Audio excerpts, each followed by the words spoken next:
আসসালামু আলাইকুম সবাইকে। আশা করি সকলে ভালো আছেন। আজকে বানাবো চিকেন নাগেটস। প্রথমেই চিকেন নাগেটস বানানোর জন্য আমাদের দরকার মাংসের কিমা। এখানে আমি মুরগির বুকের মাংস নিয়েছি এবং এগুলোকে ভালো করে কিমা করে নিয়েছি। এরপর দিয়ে দিব সেদ্ধ আলু।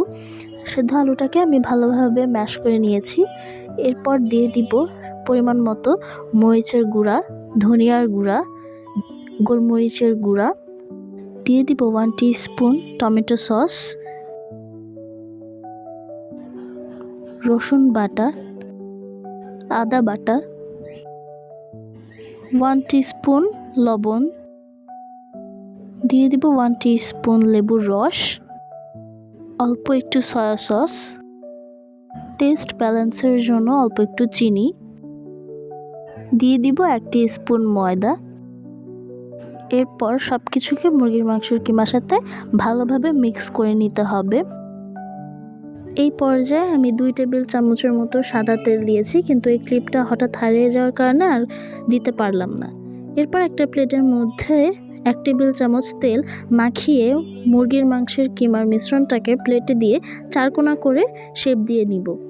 মুরগির মাংসটাকে 10-15 মিনিটের জন্য রেস্টে রেখে আমরা একটা বাটিতে ডিম ফাটিয়ে নিব।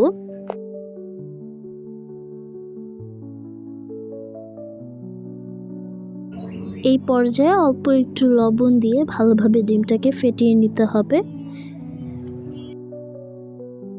এবার একটা বাটিতে ময়দার মধ্যে 1 চিমটি পরিমাণ লবণ, মরিচের গুঁড়া দিয়ে ভালোভাবে মিশিয়ে নিতে হবে। এরপর সেই রেস্টে রাখা কিমাটাকে নাগেটসের শেপ করে কেটে নিতে হবে। আপনারা আপনাদের পছন্দের শেপ অনুযায়ী কাটতে পারেন। আমি এখানে 4 কোনা করে কেটে নিয়েছি।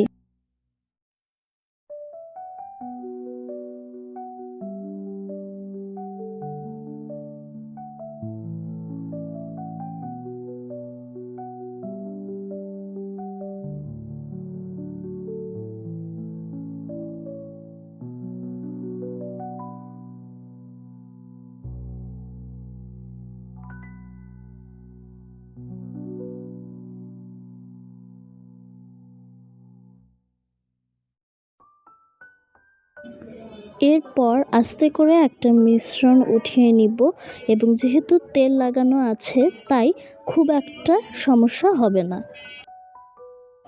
এরপর সেই কিমাটাকে ভালোভাবে হাত দিয়ে একটু শেপ দিয়ে নিব যাতে এজগুলো একটু ঠিক হয়ে যায়। এরপর এটিকে ডিমের ব্যাটারে চুবিয়ে ময়দাতে কোট করে নিব এবং ময়দা থেকে নিয়ে ব্রেড ক্রাম্বসে ভালোভাবে কোট করে নিব। একইভাবে আমি সবগুলো নাগেটসকে ব্রেড ক্রাম্বসের মধ্যে কোট করে নিব। এরপর কড়াইয়ে পর্যাপ্ত পরিমাণ সাদা তেল দিয়ে গরম করে নিব এবং নাগেটসগুলোকে ভেজে নিব। অবশ্যই চুলার আঁচ কম থাকতে হবে, তা না হলে উপর থেকে কালার আসবে এবং ভিতর থেকে ভালোভাবে কুক হবে না। তৈরি হয়ে গেল আমাদের মজাদার নাগেটস। যাদের ভিডিওটা ভালো লেগেছে তারা অবশ্যই লাইক, শেয়ার এবং সাবস্ক্রাইব করবেন। আজ এই পর্যন্ত। আল্লাহ হাফেজ।